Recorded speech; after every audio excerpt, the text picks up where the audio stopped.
My name is Esmeralda Frasio, and I will be speaking on behalf of the affirmative for the legislation for the sale of human organs. Just to clarify, an organ is a body or a part of the body, such as the heart or liver, that has a particular function. That could also include sperm, hair, nails, whatnot, but I mean, donating nails might be a little hard, so scratch that. Instead of allowing people to be compensated for their trouble for donating organs, the black market is opened up for people in need of these organs to travel to other countries to get organs that they need there. The Philippines is a popular destination for transplant tourism up until 2008. The Philippine Information Agency, a branch of the government here, promoted an all-inclusive kidney transplant package that retailed roughly for $25,000. In 2008, the country outlawed the sale of human organs after seeing that there was a high amount of organs being transplanted in hopes to save money and turn towards donations. In just 3 years, the House Bill 4440 came to the floor and the incentive for organ transplant system.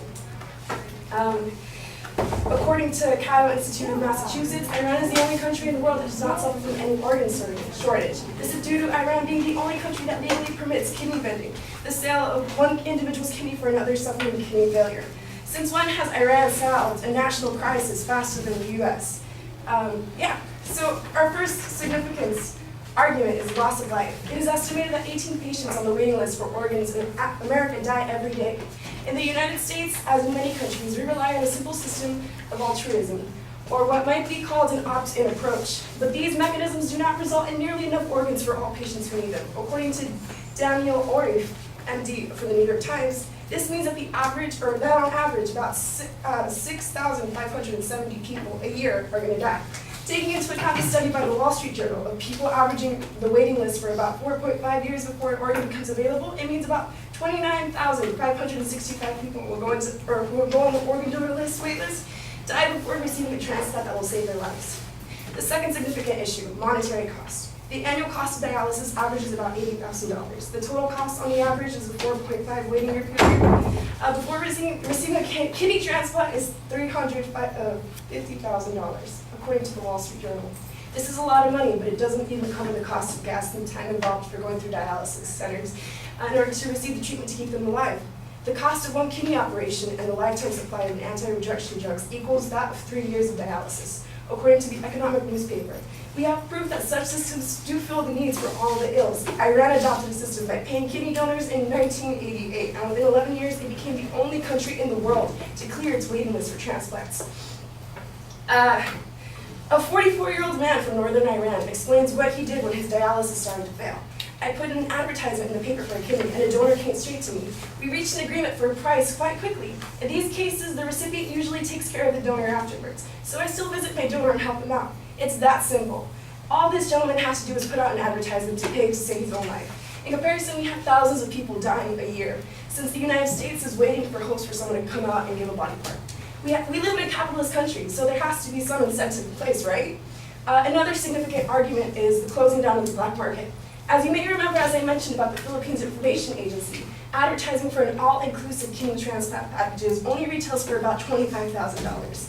This is illegal under U.S. law, which states it shall be unlawful for any person to knowingly acquire, receive, or otherwise transfer any human organ or valuable consideration for the use of human transplantation if the transfer affects interstate commerce.